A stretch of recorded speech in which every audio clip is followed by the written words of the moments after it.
When I was about 11 years old, I lived in a remote area in West Virginia. My house was not anything special, just the type of house that you'd expect to be in a remote area in West Virginia. There are some details that are important to this story.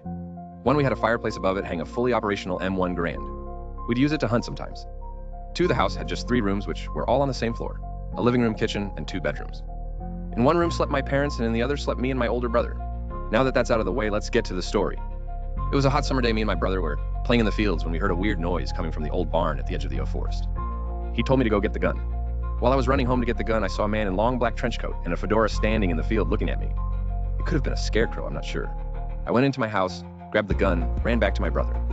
He said we were going to take a look in the barn to see what had made that sound. We weren't scared, since animals often wandered into the barn. But a little while ago we found a dead cow in the barn, or what was left of it anyway. When I entered the barn, everything looked normal. We were about to leave when the sound of flesh being ripped apart came from the back of the barn. My brother raised his gun as we slowly walked towards where the sound had come from. While we got closer, we started to smell a terrible stench. We looked around the corner where the sound had come from. Around the corner sat a weird human-like figure. I am saying human-like because it had elongated limbs, no hair, and big black hollow eyes. Well, it had eyes, but where in normal people's eyes you can see their emotions, or at least some aliveness. That wasn't the case with this creature.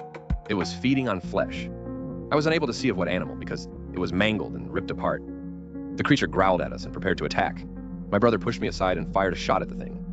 It let out an ear-deafening scream, then fell over. My brother and I ran back home. Once there, we screamed for our parents, but they didn't answer. We started looking through the house, and eventually we found a note. The note said that they had gone to the nearby village because one of their cars had been stolen. It was starting to get dark by now. We closed all the windows and barricaded the front and back door. I couldn't sleep that night because I was too scared. Luckily, the creature left us alone for the rest of the night. No, the real bad shit went down the next day. The morning started as normal.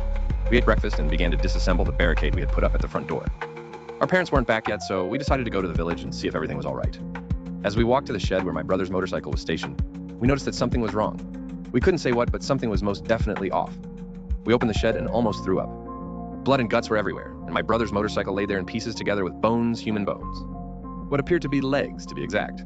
We walked in to get the parts that we could still use. When I picked up the exhaust, a drip of blood fell in my neck. I looked up and screamed. The torsos of my parents were just hanging there. When we had scrapped everything we could still use and walked back to the house, as we walked back, I saw something in the fields. I stopped to look and started to run. It was the creature. My brother ran after me and asked why I was running. I shouted that the creature was in the field and that it must have heard me scream. We ran into our house and barricaded the door. Just in time, because when we were done, something banged on the door. The wood began to splinter under the force of the blows. We knew the barricade would not hold for very long. My brother loaded the M1 Grand with steady hands. We backed into the corner of the kitchen and waited for the door to give way. The silence that followed was even more terrifying than the banging. We stayed there until the first light of dawn finally broke through the windows.